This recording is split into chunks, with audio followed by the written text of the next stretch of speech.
পক্ষ থেকে। সর্বপ্রথম পুলিশ প্রশাসন পাবলিকের জনগণের খেদমত করলো, আলহামদুলিল্লাহ, ওনাকে অনেক ধন্যবাদ।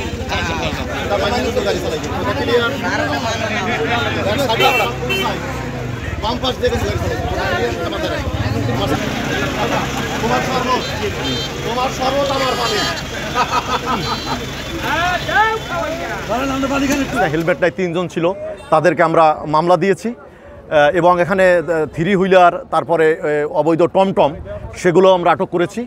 তো আসলে প্রচণ্ড গরম, অনেক সময় দেখা গেছে যেখানে যাত্রী আছে সিএনজিতে এবং ওই যে ট্রাক বাস, তারা অনেক মোটামুটি ক্লান্ত।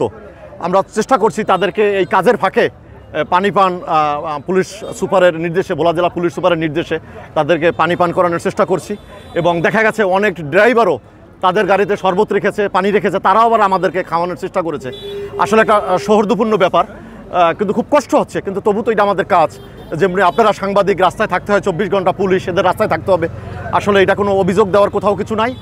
প্রচণ্ড রৌদ্র, প্রচণ্ড গরম, তার ভিতরে পুলিশ মানে কষ্টে একবারে সবাই ঘামাইয়া মোটামুটি অনেকই কষ্ট চলতেছে।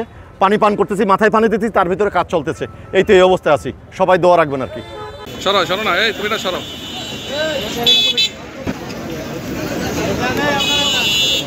আসলে আজকে রোদের মধ্যে হয়ে গেছে এগুলো